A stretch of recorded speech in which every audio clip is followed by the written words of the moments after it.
Muito boa tarde, meus amigos. Estamos começando o Virando o Jogo desta sexta-feira, completando a primeira semana de existência do nosso Virando o Jogo, sempre ao vivo aqui pela TVU. E eu faço essa ressalva de que você que está nos acompanhando, seja pelo canal 55 em UHF, que é o canal aberto da TVU, ou pelo sistema da NET, pelo canal 11, que se você tem os seus amigos fora do Rio Grande do Sul, ou mais para o interior, ou fora do Brasil, inclusive, que vocês não esqueçam de passar para eles o player da TVU, né? tvuplay.tv.br, tvuplay.tv.br, ou o Facebook, que é o @TVUPoa, @TVUPoa, que são as plataformas em que o programa também é transmitido para todo mundo. Não é para todo mundo pessoas, mas para todo o mundo, para todo o planeta também. E, aliás, eu tenho aqui que já nos assistiram na Inglaterra, no Uruguai, no Canadá, nos Estados Unidos e na Moldávia também tivemos audiência do nosso Virando o Jogo, que hoje, com muita satisfação, recebe o diretor regional do SESC Rio Grande do Sul, meu caro, querido amigo Luiz Tadeu Piva. Tudo bom, Tadeu? Como é que vai? Tudo bem? Tudo bem. Prazer estarmos aí com vocês. Primeira semana, nossa ideia era até termos ido antes, sim, mas é sempre um prazer estar aí falando um pouquinho das atividades esportivas que a gente vai fazer, no que der para contribuir com a mesa aí na questão. Não só as atividades também, esportivas do SESC, mas também vamos falar, né, do esporte do teu time. Vai entrar no debate conosco time aqui. Tá bom. Também recebendo aqui, para satisfação nossa, o Jeremias Werneck, que é do site UOL, que está voltando depois de um período de férias. É isso, Jeremias? É verdade, tudo bem? Estou voltando. Obrigado, Rogério, pelo convite. É muito bom participar dessa semana inicial do programa e satisfeito de ver mais uma iniciativa nesse nosso setor tão balançado nos últimos tempos, tendo mais essa oportunidade para profissionais, então é muito bom estar aqui com vocês. Bom, muito obrigado. E é isso justamente que a gente sempre pretende, que tenha um espaço de entretenimento para você, telespectador, de interatividade, porque você participa do programa junto conosco, e que, de alguma forma, seja também uma abertura de oportunidade para os profissionais da comunicação, especialmente do jornalismo esportivo, que é a nossa área. Certo, senhor Davis Wagner, ou boa já tarde. Começa discordando de mim no programa hoje? Hoje até eu estou tentando me aproximar de ti, estou mais perto eu estou vendo. Talvez a gente se acerta um pouco, mas bem-vindo nossos convidados, uma boa tarde aos nossos telespectadores, e parece que o mercado está se agitando com a dupla Grenal, né? Alguns saindo, outros não vinham. Ontem nós até falamos aqui do Kaique, né? Está contratado e não vem mais. Acabou. Mas eu acho que o Grêmio se deu conta que era um outro... Como é que nós falamos? Henrique Almeida. E aí terminou desistindo. O problema foi do empresário, né? Parece que o empresário teria pedido alguma coisa a mais e a direção do Grêmio resolveu, então, não tem negócio. Eu acho que era o fato que o Grêmio estava querendo, né? Era o fato que o Grêmio estava querendo. Porque o que acontece? O jogador era uma solicitação do técnico, do Renato Portaluppi. Aí fica uma coisa complicada para o dirigente já dizer não no começo de temporada para um treinador que foi campeão da Copa do Brasil e que é ninguém mais, ninguém menos do que o senhor Renato Portaluppi. E que não tem um superior definido, porque não tem executivo, né? Verdade. O executivo não foi contratado. Só tem o vice de profissional futebol. Não tem. Só tem o vice de futebol. Não tem o diretor executivo do departamento de futebol. Então, iam trazer o cara, né? Vem. Aí, na primeira complicaçãozinha que deu, acabou, não tem negociação. E o Renato pediu também o Leonardo Moura, né? Essa informação de agora de manhã. Isso, mas o Léo, tudo bem. A gente viu o Léo Moura estava jogando no Santa Cruz. Santa Cruz. Até fez gols bonitos e tal. Mas será que o Léo está no... Ele é um será cara que é um jogou Zé praticamente todos os jogos. Eu estava vendo essa estatística, acho que não sei se foram 38, ele jogou 30 e poucos jogos, ficou poucos jogos fora do time. Ele jogava no meio também, né? Ele fez gol contra o Inter aqui no empate, que praticamente sacramentou a rebaixamento. É verdade. E como lateral, de repente, para reserva do Edilson. Aí se vier o Léo Moura para o Grêmio, Fernando Carvalho morre, né? Porque era a grande paixão, o sonho do Fernando Carvalho. Ao longo dos anos aí, era o Léo Moura, não conseguiu trazer. Tentou contratar mais de uma vez o Léo Moura. Exatamente. A gente vai falar de Internacional daqui a pouco, também. Também. Eu vou ficar na torcida. Aliás, foi muito bom que tu tivesse vindo hoje, na sexta-feira, Tadeu, porque nós estamos aí comemorando o aniversário, fechando uma semana do programa, não é? E porque na segunda-feira tem um colega de bancada que é muito brincalhão. Isso, né? gosta de dizer besteira, bobagem. Não, estou dizendo que é brincalhão com a segunda, que é na segunda, enfim, vai tudo bem, deixa assim. Eu só comentei que era muito bom começar um programa na segunda, só isso. Tá bom. Nada mais. Tá bom. Bom, você participa conosco aqui também do Virando o Jogo, através das nossas possibilidades de interatividade, através do nosso Twitter, que é o hashtag Virando o Jogo TV, hashtag Virando o Jogo TV pelo Twitter, o nosso WhatsApp, que é 51 99981 7700. 999817700, nosso WhatsApp. E através do Facebook da TVU, que é @TVUPoa, @TVUPoa, que também está transmitindo o programa ao vivo para todo o mundo. E eu falei aqui dos países, não é? A Moldávia está entre a Romênia e a Ucrânia. A Ucrânia que vive momentos terríveis aí com essa questão política envolvendo a Rússia, a invasão da Ucrânia, mas mesmo assim continua rolando o futebol, né, lá na Ucrânia. E fora aqui os estados que têm nos acompanhado, Rio de Janeiro, São Paulo, Paraná, Santa Catarina, Mato Grosso, Goiás, Paraíba e Rondônia. Né? Estamos também estourando no norte, lá em Rondônia, a nossa audiência. Rio Grande do Norte, teu amigo, isso, né? Isso, teu exatamente. amigo lá do Rio Grande do Norte. Por falar em amigo, chega o nosso amigo aqui, o grande Hernani Campelo, montanha para os íntimos, hein? Pô, já revelei teu apelido agora, para quem não conhecia da massa. Que bom. Que é jornalista também, o Hernani Campelo, jornalista esportivo, e é dirigente do muito leal, valoroso, glorioso Cruzeiro.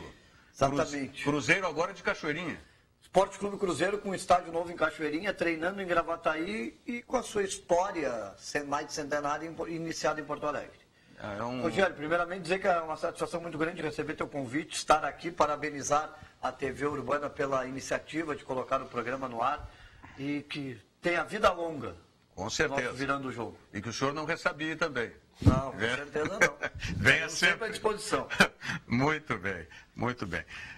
Tadeu, vamos falar um pouco sobre, antes de começar pegado aqui para falar do teu Internacional, vamos falar do Sesc. É mais tranquilo.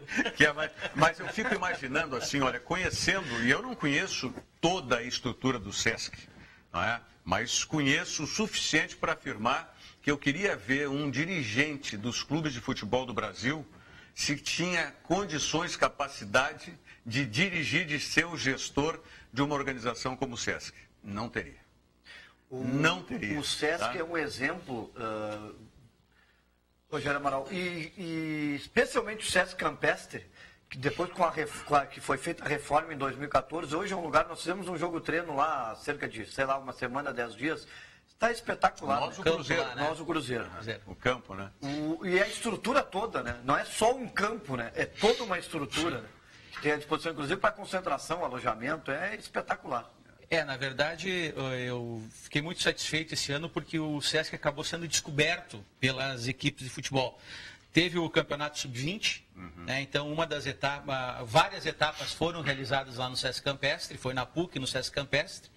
Até nos serviu para alertar algumas questões técnicas mesmo, de iluminação, algumas melhores que a gente tem que fazer no campo, mas o campo ele foi o que permitiu, na verdade, que Porto Alegre se habilitasse a receber a Copa do Mundo, né? Precisávamos de 3 centros de treinamentos aqui, era o Olímpico, a Arena, né? Era para ser o campo da PUC, que acabou não sendo feito, e nós estávamos com esse projeto de recuperar ali o estádio do Sesc Campestre. E aí conseguimos fazer essa adequação e foi um dos terceiros centros que permitiu que Porto Alegre se habilitasse. Na época, o prefeito, o nosso presidente lá, acertaram isso e a gente conseguiu colocar como centro de treinamento. Embora naquele período só os juízes tenham feito o uso do campo, porque as equipes acabaram não treinando lá, mas agora com o campeonato sub-20, o próprio Cruzeiro já esteve lá, nós temos o projeto da iniciação esportiva, com várias séries sub-15, sub-17, sub-19. Então, isso acaba fazendo um trabalho de formação de atletas. Né? Essa iniciação esportiva é do próprio SESC. É do próprio SESC. Seriam as escolinhas do SESC. Isso, a gente chama de o projeto de iniciação olímpica do SESC, porque a gente trabalha futebol, futsal, vôlei e basquete. Né? Então, é um projeto inteiramente gratuito que atende crianças a partir dos 12 anos de idade. Nós temos um quadro de profissionais, eles disputam, no caso... Claro que o que mais chama a atenção realmente é o futebol. Né? Então, a gente tem disputado o Metropolitano, até estamos numa conversa aí depois com a federação para ver se alguma categoria a escolinha essa do SESC, Rogério, ela tem, vou chutar aqui, cerca de 20 anos e já revelou vários jogadores profissionais pro futebol gaúcho.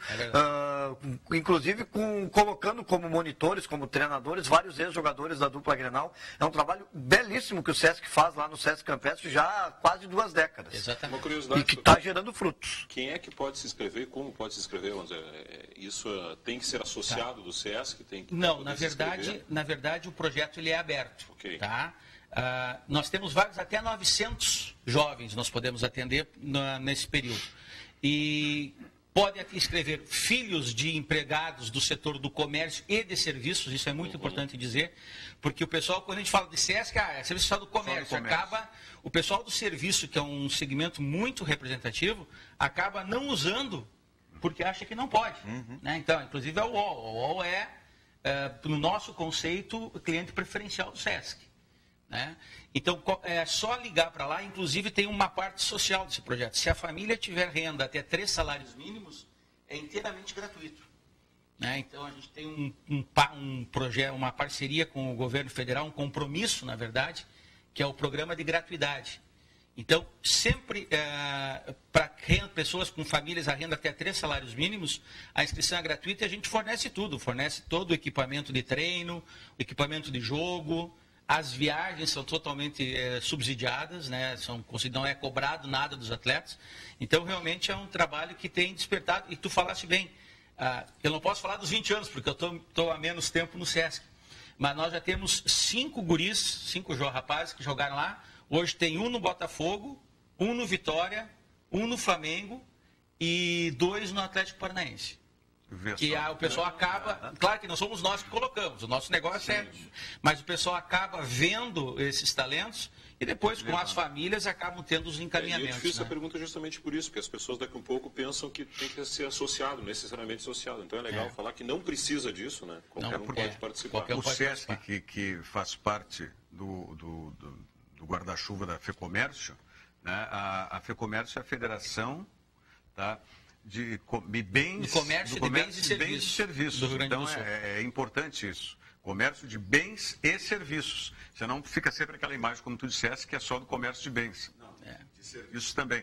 Aliás, o Hernani, quando eu perguntei quem tinha treinado, se era o Cruzeiro, podia ter jogado também lá, né? Sim, foi um jogo treino com o sindicato e o time do Miltinho, do Sindicato dos Atletas Profissionais, tem treinado no campo do SESC. Inclusive, abrindo um parênteses, o Miltinho vai treinar uma seleção nacional agora brasileira, formada pela Associação Nacional de Atletas, que viajará para um torneio na Colômbia. É mesmo? Viaja dia 16 agora de janeiro e volta dia 20. E estão se preparando lá no SESC, essa seleção que vai representar o Brasil num torneio lá na Colômbia. Temos que trazer o Milton, é o Milton e o Newton, né? O Miltinho, temos que trazer Milton o programa... Pedroso, Miltinho. O Miltinho, porque eu joguei com os dois. Um era ponta esquerda e outro era ponta direita. Eram os irmãos. O Newton era mais centroavante e ponta direita e o Milton era mais ponta esquerda, o Miltinho. Né? E eu fui campeão lá no SESC. Eu joguei o campeonato comercial. No tempo que não era padrão FIFA o campo ainda. No tempo que não era padrão FIFA. Mas já era um belo campo. Era um belo campo, todo mundo queria jogar sempre, porque a gente tinha alguns campos aí que era difícil. A várzea, eu me lembro o campo do Araribóia ali. O campo do Araribóia era areião puro. Areião puro. O campo antigo do SESC era bom. Eu lembro que em 2007 o Cruzeiro fez toda a pré-temporada lá, inclusive com os jogadores profissionais se alojando no alojamento lá do SESC. Não, lá era uma maravilha. Quando a gente tinha o campeonato, na época eu joguei pela RBS. E a gente enfrentava, por exemplo, o Zafari. O Zafari também tinha a seleção. E eu tinha amigos que jogavam pelo time do Zafari, que tinham jogado comigo no colégio. O Guto Silveira, por exemplo. E o Miltinho não foi lá. O Miltinho e o Newton, nós jogamos nas divisões de base do Internacional, jogamos praiano também. E o Miltinho sempre esteve envolvido com o Sindicato dos Atletas, com o time. E é importante trazer para fazer essa promoção. Jeremias Werneck, me diga o seguinte, o que hoje foi o UOL? Hoje foi o...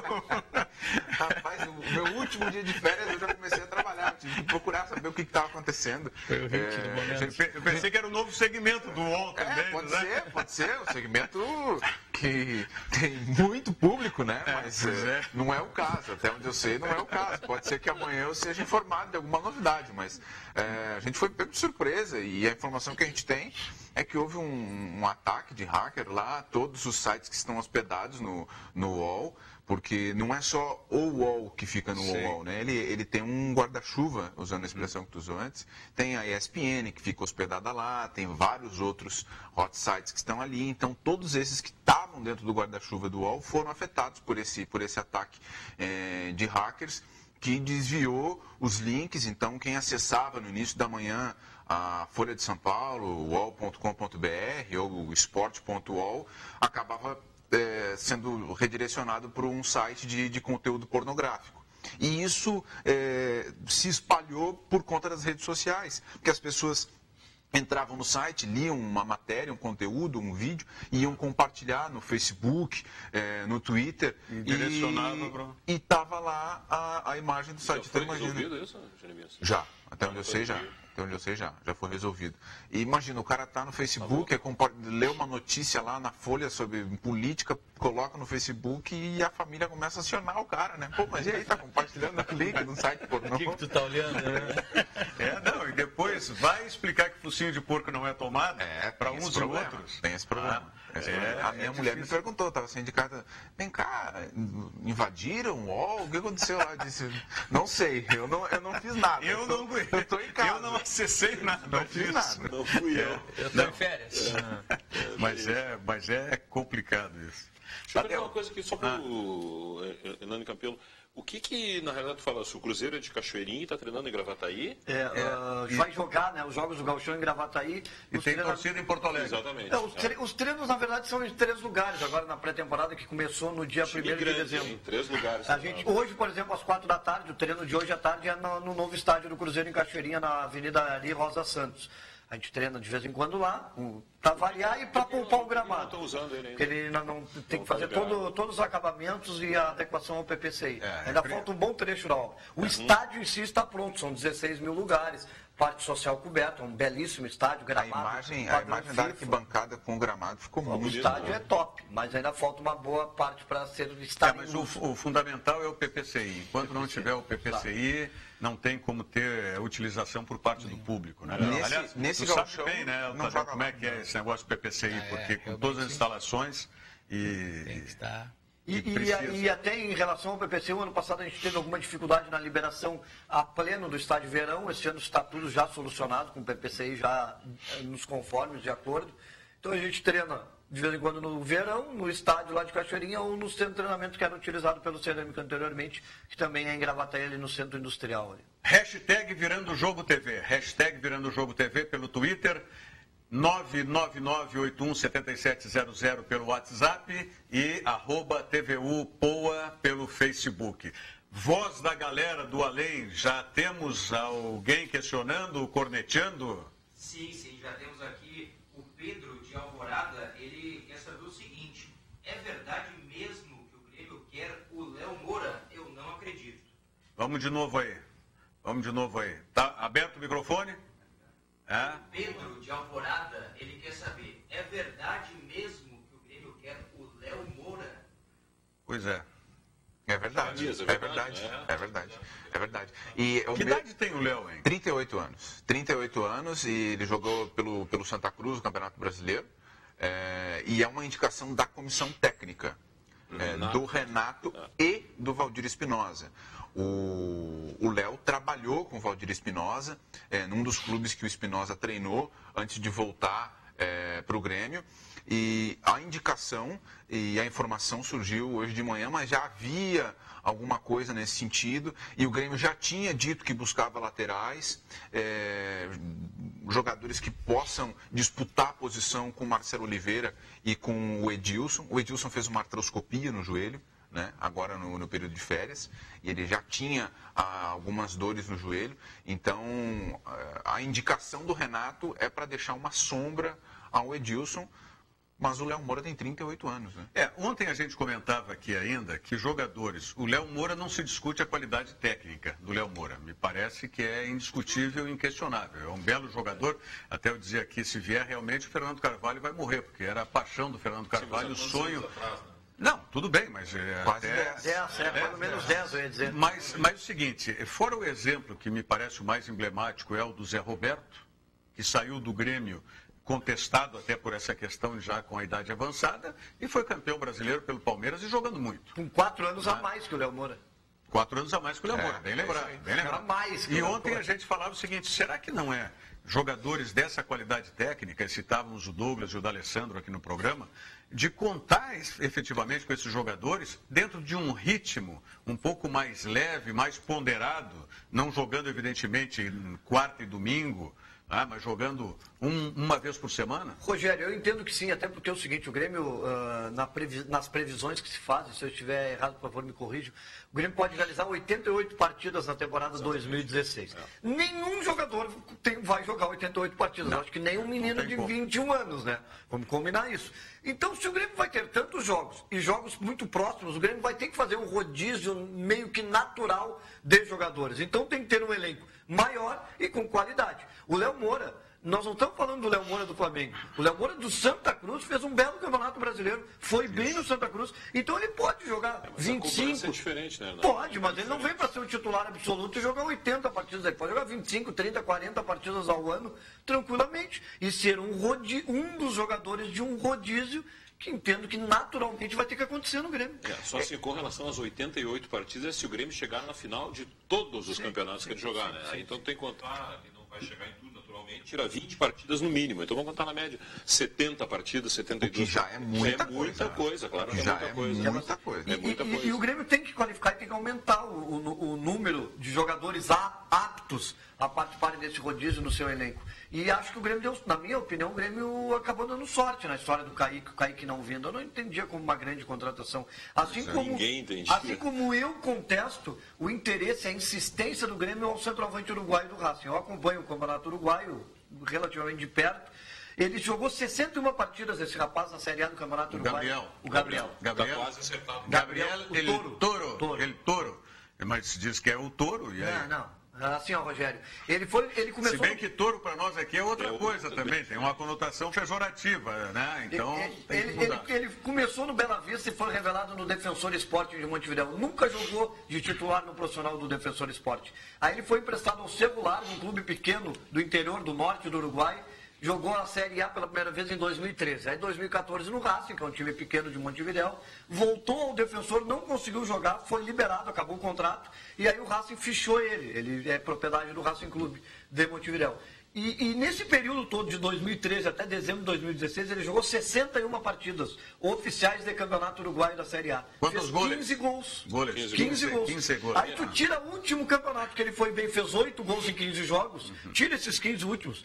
Antes ele tinha feito 46 partidas com 7 gols. É que eu não sei qual é a negociação que o Grêmio está fazendo, mas ele é um jogador de 22 anos, né? Vai fazer 23 agora. Tem que apostar, tentar alguma coisa. O brabo é tu pegar um cara como o Kaique, que tem 28 ou 29 e é um jogador barato, né? O mercado uruguaio é um mercado barato. Ele ganha lá não mais que 20 mil reais por mês de salário. Nesse sentido é que me parece que o processo está certo. Porque várias vezes nós todos aqui em Porto Alegre sempre falamos, Não tem ninguém olhando o Campeonato Uruguaio para ver que o Suárez está estourando no Nacional e buscar o Suárez antes dele chegar na Europa, ou de pegar um cara que é destaque no Paraguai, no Chile, na Colômbia, antes de vir para a Argentina, porque nos clubes argentinos eles vão pedir muito mais. Então, nesse sentido, o processo que o Grêmio está conduzindo está adequado. Só que tem um detalhe que pesa, a meu ver, no caso do Gabriel, no caso do Kaique, no caso do Léo Moura, que é a parte financeira. O Léo Moura pode ser uma excelente contratação, porque tem 38 anos, porque o Grêmio tem muitos jovens no elenco, porque tem só o Douglas como uma referência, um jogador mais experiente, mas e o valor?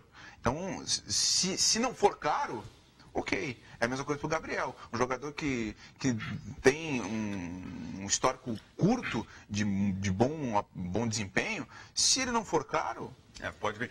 O Tadeu fica só olhando essas conversas aqui, centroavante para o Grêmio, lateral para o Grêmio. Mas antes da gente falar do Inter, Tadeu, tu me permite que eu convoque um outro amigo nosso para falar do Sesc? Vai lá, vamos Posso? lá. Tá. Pode. Então, dá uma conferida aí para você que está saindo de férias aí. Confira. Seu João é porteiro, casado, com 4 bocas para alimentar e muitos carnês para pagar. Sabe o que ele faz nas férias? Nada. O Sesc tem muitos jeitos para você ser feliz. A temporada de férias é um deles. Valores especiais por tempo limitado. E as inscrições já começaram. Para curtir é muito fácil. Escolha um dos 23 destinos e se hospede em um dos 42 hotéis conveniados. E o melhor, pagamento em até 12 vezes. Para mais informações, vá até o Sesc da sua região ou acesse o site. O nosso amigo porteiro. Nosso amigo porteiro. E, aliás, eu tenho dito aqui, as ações do Sesc, elas são fundamentalmente baseadas num item, pessoas. Exatamente. Em síntese, a gente tem uma questão legal lá que nós trabalhamos com uma pauta bem positiva, que a gente realmente acaba vendo muitas vezes nos noticiários, desgraça, briga, e nós trabalhamos com saúde, cultura, esporte e lazer. Então, a nossa pauta é positiva, é uma pauta que muitas vezes não gera notícia nos noticiários, mas se trabalha com a felicidade das pessoas. Esse exemplo que a gente viu agora há pouco aí da propaganda, a gente agora adotou essa linguagem de trabalhar com animação, mas procurando focar também aquilo que eu falei. Nós ali um porteiro de condomínio, que é uma pessoa que tem direito a usar os serviços e que dificilmente sabe que pode. Então, todos, E tivemos um retorno bem interessante na cidade, pessoas que disseram, eu sou porteiro e estou indo lá fazer, porque agora eu sei que eu posso. Então, alguns retornos bem positivos. Isso, E esse programa da temporada está em andamento. Nós já estamos com 18 mil pacotes praticamente vendidos, e injetando principalmente no mercado turístico do litoral aí, por volta de 6 milhões de reais, só nesses 40 hotéis conveniados. Então, é um trabalho que une o interesse de quem quer ir para o litoral, com preços bem consideráveis e com vantagem do parcelamento, e injeta no mercado turístico um volume de recursos bem substanciais. O Sesc são 3 hotéis próprios, né? Nós temos 3 hotéis próprios, um em Torres, um em Gramado e um aqui lá no Campestre, que fica vinculado dentro daquele complexo de 24 hectares. Que já é uma beleza passar as férias lá também.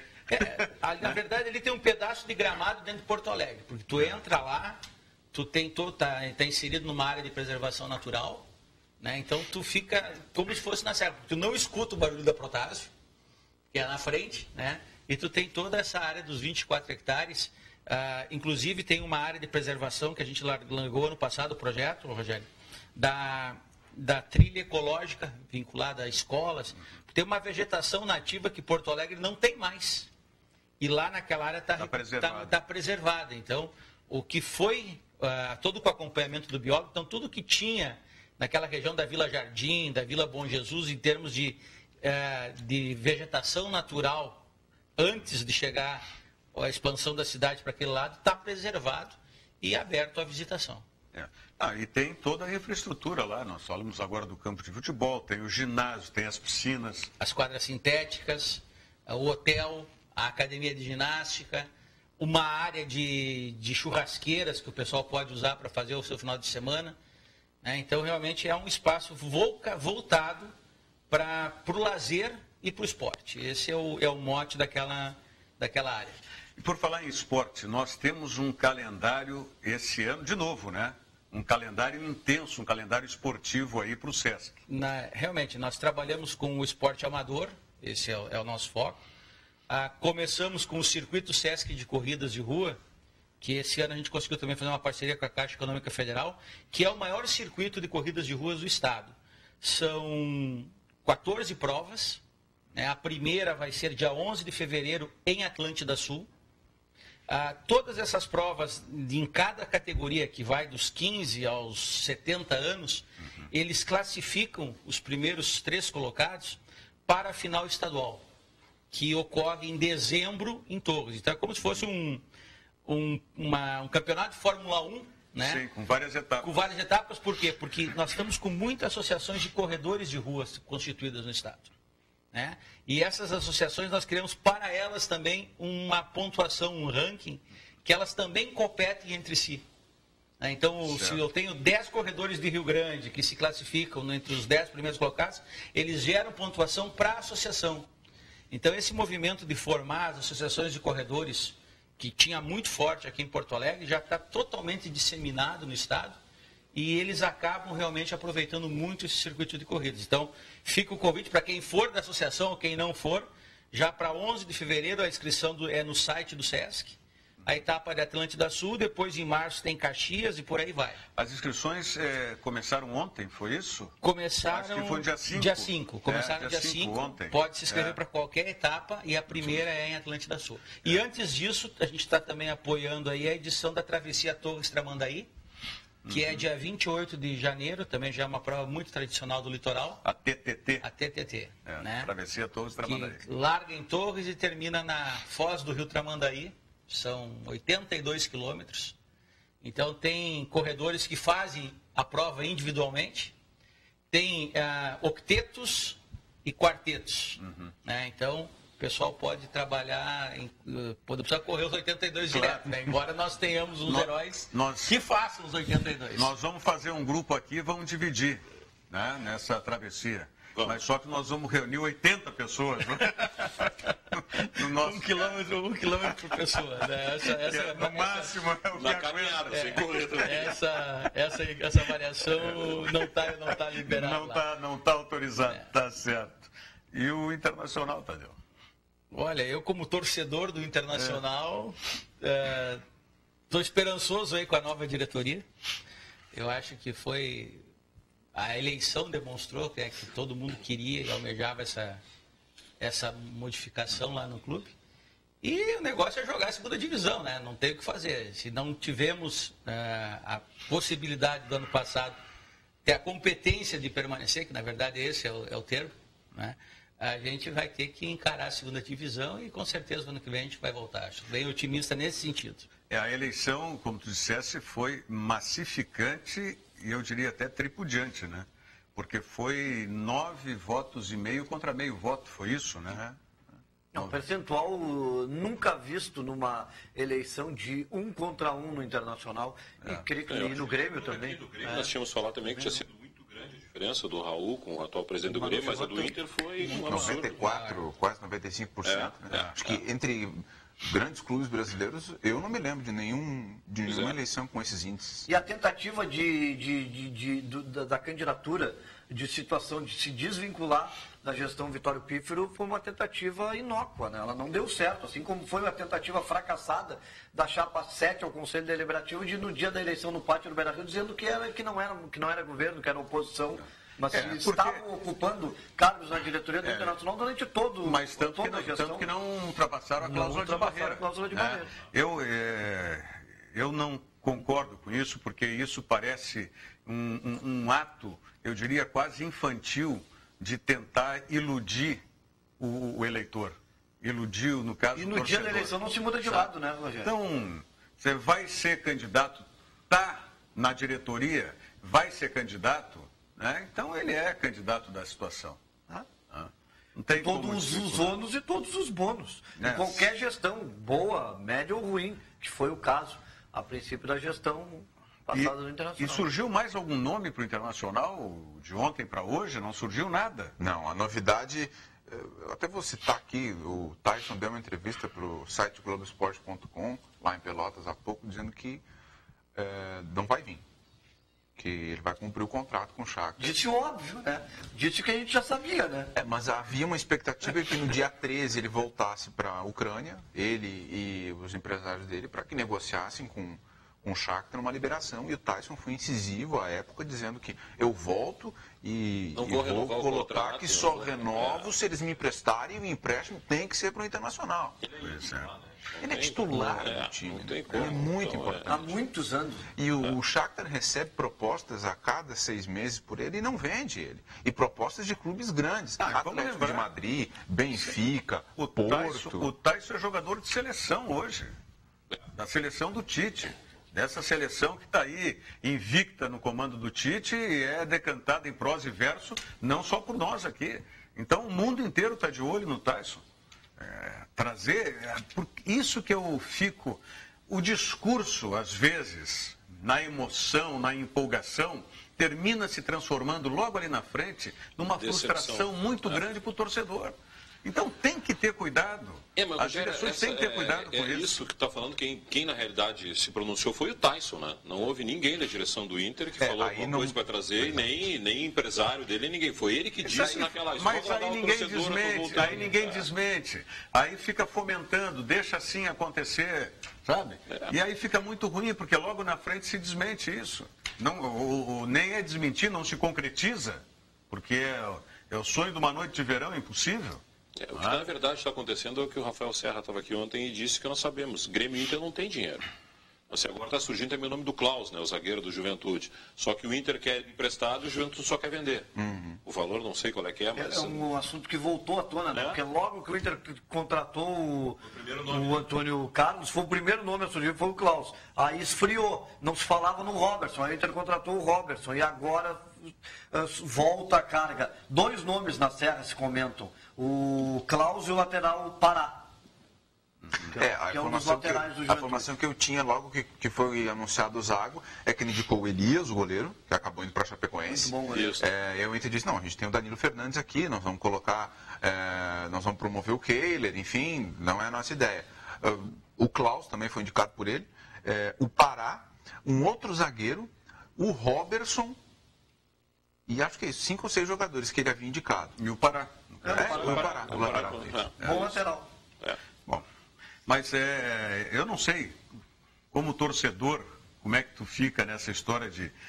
houve a notícia do Tyson, não sei se eu estou interpretando corretamente o sentimento do torcedor, Tadeu. Olha, como torcedor, obviamente que a gente gostaria, né? Mas se frustra quando vê que fala em Tyson e vem um outro jogador? Olha, eu não me frustro. Né? Eu não me frustro porque eu acho que assim, a gente gosta, mas a gente também tem que ser realista. E acho que dificilmente, com essa condição que ele tem lá, que foi colocada aqui na mesa, de ser ídolo, de estar titular, vir para... Fora o salário que ele deve vir agora, esse é um outro ponto importante. É um processo contrário. Todo mundo fazendo outro movimento. É sair daqui para ir para a China, sair daqui para ir para a Europa. Lá não tem isso. Também acho no início do programa eu falei justamente isso, que eu duvidava que qualquer gestor do futebol brasileiro tivesse, e estou falando do gestor, não estou colocando esses que são os profissionais agora. Né? Que nós tivemos ontem, por exemplo, o Maurício Andrade aqui, que foi CEO do Curitiba, né? Não estou falando desse tipo, estou dizendo do dirigente que é o dirigente amador, que são os presidentes dos clubes e tal. Não teriam capacidade de serem gestores de uma organização como o SESC, pela complexidade, pela dimensão. Tá? Tu que é um gestor, qual é a tua ótica para o futebol, Tadeu, justamente nesse aspecto? Gestão do futebol, tá? Falta profissionalismo, deveriam ser todos os dirigentes profissionais... Hein?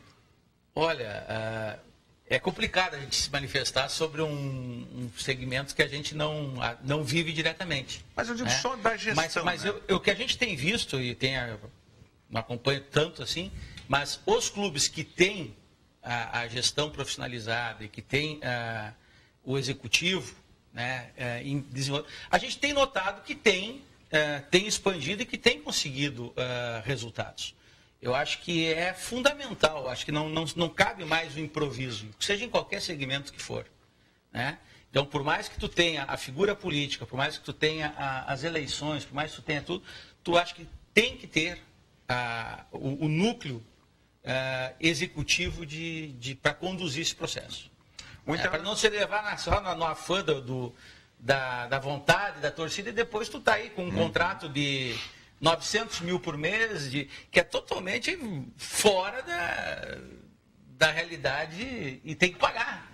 E vai pagar, por mais que as cifras do futebol sejam grandes e sejam volumosas, se começar a fazer contratos desses patamares que se fala, vamos convencionar, né? Que é muito fora da realidade. E no caso específico do Internacional, Rogério, o que se comenta, as informações que a gente tem, sem ter acesso diretamente aos números reais da administração do Internacional, que um alto custo, valores além do que seriam adequados, foram trabalhados pelo Internacional, não apenas no futebol. O quadro de funcionários do Inter está bem inchado em relação às gestões anteriores, está bem maior do que era em relação às gestões anteriores. A média salarial bem mais alta, o custo da folha salarial, tirando o futebol, a folha salarial do quadro de servidores, de funcionários do Internacional está muito maior do que era. Então, esse inchaço aconteceu em várias áreas do clube, e em áreas, inclusive, onde tem gerentes, gestores profissionais. Mas o Internacional tentou fazer uma experiência com o CEO, né? Aquele que seria o gestor de todo o clube. Durou 3 meses. Exatamente. E foi com o Aode Cunha. Isso. 2011. E até hoje isso é um mistério, porque não... Mas por que tão pouco tempo? Esse é um mistério. Esse é um mistério. Mas só um não detalhe. adianta tu tentar... O Grêmio tem um CEO, né? Tem. O Grêmio tem um CEO. O Grêmio tem um CEO e ele é apontado internamente pelo Grêmio como uma das peças-chave dessa política de austeridade financeira que deu ao Grêmio condições de fazer investimentos nos últimos anos. Se isso tem ligação direta com o título da Copa do Brasil, eu não sei mensurar. Mas que o Grêmio tem um CEO e ele segue lá há vários meses, há anos, ele segue. Isso tem relação direta com a recuperação da instituição Grêmio, né? Financeira, administrativa, o Grêmio vem evoluindo nos últimos anos. Aí o CEO tem que ser ouvido e eu diria mais, obedecido. Na verdade é isso, né? Tu tem isso aí, mas por questões políticas tu não deixa implementar ou não quer implementar, aí não adianta. Mas é um conflito das realidades, né? É para inglês ver, tu criar essas... O Hernani Campilo falou com relação ao inchaço da folha do Inter, não só do plantel, mas da parte administrativa. Mas falando em plantel do Inter, hoje o Inter tem 5 ou 6 jogadores que estão na faixa de 500 mil para mais, não é? Sendo que um deles, o D'Alessandro, é bem mais que isso, acho que é o dobro disso. Como é que o Inter vai suportar fazer isso agora, se ele quer fazer uma reestruturação com jogadores como o D'Alessandro, como o Anderson, o próprio William, lateral, que diz que não quer renovar com o Inter agora? A missão do Internacional é muito complexa, na minha opinião, justamente nessa linha. Porque o Internacional precisa um rearranjo no futebol e na parte administrativa do clube. E segundo também as informações que a gente tem, não tem fluxo de caixa hoje, não tem dinheiro em caixa. Exatamente. A situação financeira hoje no Internacional é muito complicada. E para fazer essas operações de diminuir o elenco, de mandar embora jogadores, de contratar outros, talvez melhores, com um custo menor, tem que ter o dinheiro em caixa para fazer as rescisões. Então, o Internacional tem que ter muita paciência para fazer essa operação sem a velocidade que talvez fosse necessária, mas também sem trazer mais prejuízo ao clube. Como é que dizia o senador Pinheiro Machado, que dizia, não tão devagar que pareça provocação e nem tão depressa que pareça medo, né? Medo, pressa, é de fazer errado, né? Porque jogadores você não pode rescindir o contrato, não tem contrato até 2018. Nossa, galera, o que nós temos aí pelo nosso Twitter, WhatsApp e Facebook? Pelo nosso WhatsApp, o César de Alvorada diz o seguinte: treinador tem que treinar o que o clube lhe dá, depois vai embora e os seus bruxos ficam. Fora Renato, é o que manda aqui o César de Alvorada. Mas ele é colorado, né? Mas o César, é colorado, então fora o Renato. Aqui pelo nosso Facebook, né, a Ana Paula pergunta o seguinte: com essas contratações, será que o Inter volta para a Série A do Campeonato Brasileiro? Quais contratações? Ana Paula, com essa contratação até agora, né? Que só foi o Robertson, né? Não, mas o Neres, contando, o Neres, também o Neres deve ser anunciado em poucos dias, zagueiro que estava no Santa Cruz. É um zagueiro mais experiente em comparação aos jogadores que o Inter vai ter na defesa. É muito possível que o Paulão deixe o Inter, mas até agora era o melhor zagueiro que o Inter tinha, né? Para ver como tá. Passou por uma fase. O Vitória vai ficar com uma zaga gaúcha, né? Vai ter o Fred, o Alan Costa, né? E o Jefferson na lateral esquerda. Meu Deus. Bom proveito. Oremos. Bom proveito. Ainda bem que é na Bahia, porque tem que rezar bastante, né? O Werneck está voltando de férias agora, mas para você que se está voltando, como é o caso do Werneck, ou se está saindo de férias, vocês vão sair de férias agora? Não, o deles não pode. Mas eu vou, já combinei contigo, estou fora. Né? Não estou sabendo dessa combinação aí. Hernani já saiu de férias? Fevereiro, nos dias 0. Bom, então, seja para você que vai sair de férias ou que vai ficar em Porto Alegre, tem um endereço certo para você passar. Esta é para você que vai sair da cidade.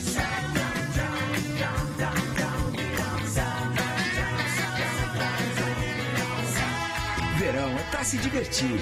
Passe no Zafari antes de partir. E esta é para você que vai ficar na cidade. It's so good.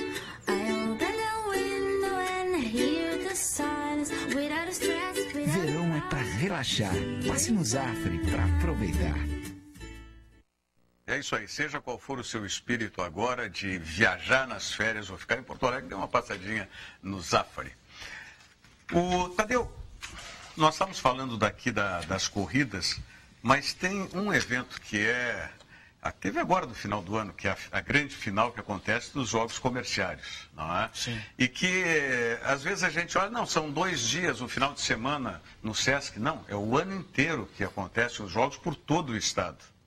Na verdade, são 10 meses, né? Os jogos, antigamente nós chamávamos de Olimpíadas Comerciárias, né?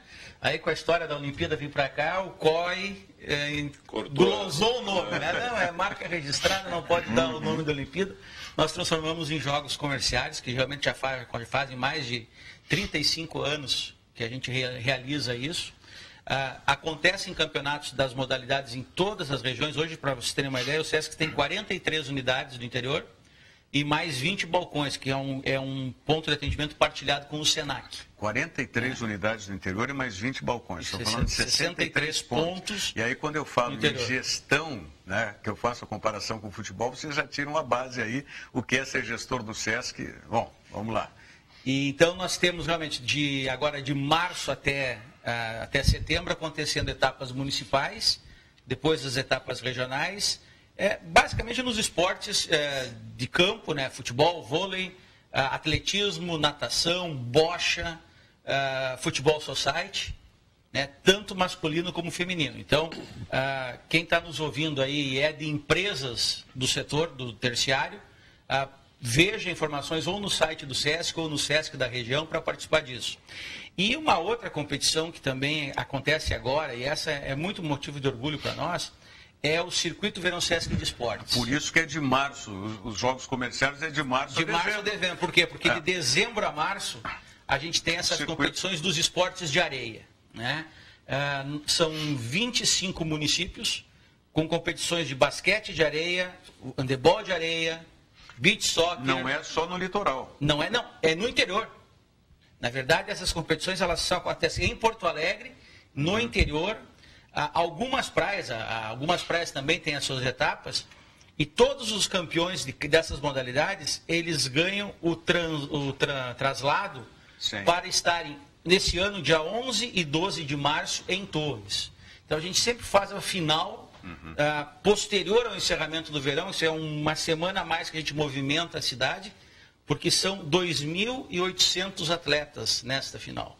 Então, a gente toma conta ali da Praia Grande de Torres. Né? Lota praticamente todos os hotéis, pousadas, prorroga o veraneio, né? Em Torres lá. Prorroga uma semana. Além da confraternização esportiva, a gente também agrega um show nacional, quer dizer, para o dia 11 de março, vai ser o show do Titãs, já está fechado. lá na frente da SAPT. Isso é no segundo final de semana de março, né? É o segundo final de semana, porque esse ano o carnaval é 28. Quarta-feira de cinza. Como tem o pessoal que vai para a praia, a longa estada ali de quarta-feira de cinza, no então, primeiro fim de semana para a gente não dividir praia, ter que competir com o veranista lá na faz no segundo final de semana. A gente faz sempre na falar em show, vocês trouxeram um showzaço que foi o do Zeca Pagodinho, né, que foi na Redenção, que foi espetacular. Foi muito boa aquela atividade.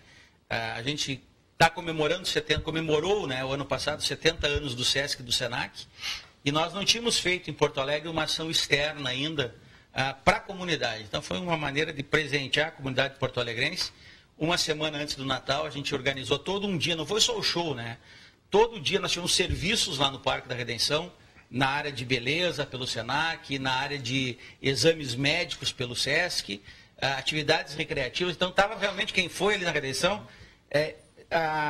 se apropriou do parque. Tu tinha famílias fazendo piquenique, famílias que passaram o dia lá, e depois terminou com o show do Grupo do Bola, às 4h30, e o show do Zeca Pagodinho. A gente estima que tem passado lá naquele dia 30 mil pessoas, né, nessa programação.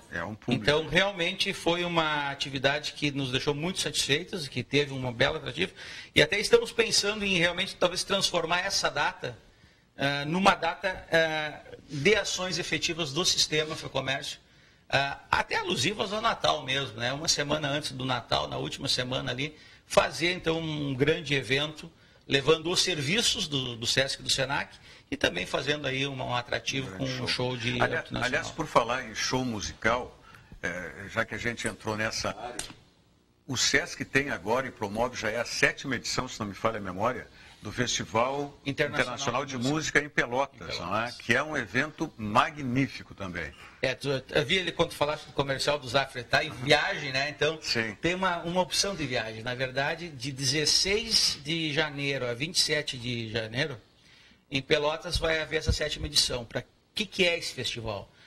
São alunos e professores de música de 16 países que vão estar aqui, são 13 maestros internacionais. E os alunos de todos os instrumentos, eles têm aula com esses maestros que vêm para cá durante o turno da manhã. Durante o turno da tarde, todos os maestros preparam apresentações musicais com as orquestras, porque tem todos os instrumentos, e o pessoal faz o trabalho. E teremos 47 espetáculos de músicas totalmente gratuitos em Pelotas. Então são concertos no Teatro Guarani, concertos na Catedral, concertos nos espaços públicos, na Praia do Laranjal. Então, Teatro Guarani, que é um dos espaços culturais emblemáticos do nosso estado. É simbólico. Pena que o Teatro 7 de Abril, né, que é o mais antigo teatro do estado do Rio Grande do Sul, esteja fechado já há tanto tempo por reformas e que não se consegue reabrir o Teatro 7 de Abril, já faz, sei lá, cerca de 2 anos isso, e que é um patrimônio, um dos maiores patrimônios culturais do estado do Rio Grande do Sul, o belíssimo Teatro 7 de Abril. Mas o Guarani também é um teatro até maior, né, um pouco mais recente, também antigo, mas não tão antigo. E você sabe a história do Guarani? A história do Guarani é a seguinte, a gente acabou tendo contato com o pessoal, e como o proprietário do Guarani, ele foi numa apresentação do 7 de Abril, e foi barrado, ele não conseguiu participar de uma apresentação do 7 de Abril, porque lá a sociedade pelotense na época ia ao teatro, ele se envaretou e construiu o Teatro Guarani. Então eu não vou mais me barrar, agora eu vou ter o Teatro Guarani, então a família está tocando Pelotas. o teatro, e realmente Pelotas tem essa cultura e vive muito isso. A gente, inclusive, linkou com o pessoal do comércio de Pelotas. Eles vão estar fazendo uma promoção do Liquida Pelotas vinculado ao período de existência do festival. Porque tu tem gente aqui de todos os estados do Brasil e mais de 13 países. Vem maestro da China, vem maestro da Alemanha, vem maestro da Rússia. Então, realmente, a gente tem um grande espetáculo para quem gosta de música. E quem não puder ir, pode assistir o concerto de abertura e o concerto de encerramento na internet, acessando o site do SESC, que tem transmissão ao vivo. E já teve. Já teve o ano passado. E esse ano, então, no concerto do dia 16 e o do dia 27, eles têm transmissão ao vivo. 27 a gente faz ali do lado da prefeitura, no Largo do Mercado, que também foi totalmente restaurado, está muito bonito aquele centro de Pelotas. E inclusive tem um vídeo que anda pelo Facebook, pelas redes sociais, de tomadas aéreas do dia deste show ao lado da prefeitura no ano passado, que aí fizeram um clipe com imagens históricas de Pelotas e imagens aéreas desse dia do show. Belíssimo. Pelotas é o grande centro cultural do estado. Agora, claro, Porto Alegre, vamos dizer assim, nesta fase contemporânea, mas historicamente as grandes companhias teatrais, elas vinham de São Paulo, principalmente, mas do Rio também, e não vinham a Porto Alegre, iam a Pelotas para ir a Buenos Aires. Ou ao contrário, de Buenos Aires vinham a Pelotas e depois vinham para o centro do país. Até a maledicência com Pelotas vem muito disso, da herança cultural de Pelotas. Da erudição, né? Exatamente. E era a base da economia do Rio Grande do Sul, as grandes propriedades rurais, as extensões de terra, né, com aqueles que tinham a possibilidade, com os filhos estudando na Europa, tal. Então essa é a parte histórica, cultural de Pelotas. E até hoje continua como uma cidade essa belíssima, referência. Né? Uma cidade belíssima. Eu gosto e o pessoal vinha muito aí, agora retomando, vinham de Montevidéu para vir para cá, tinham que parar em Jaguarão. Isso. Né, para pegar todos os trâmites de entrada. Tanto é que Jaguarão também é uma cidade que vale a pena conhecer. A gente não é muito citado, mas eles estão fazendo um projeto de restauração do Centro Histórico de Jaguarão, recuperaram o Teatro Municipal de Jaguarão. Que é o segundo mais antigo do Rio Grande do Sul, que está belíssimo, foi recuperado há um ano e pouco atrás. Acho que ano passado, em novembro de 2015. Então, foi totalmente recuperado e tem também um trabalho muito legal na antiga enfermaria, que eles estão recuperando, que era uma enfermaria das guerras, da época com o Uruguai, e que estão transformando num centro de interpretação do Pampa Gaúcho. Tem free shop também, né, em Jaguarão? Tem. Além disso, é muito shop, né? Eu estou falando de cultura, né? Em Rio Branco, passa a ponte.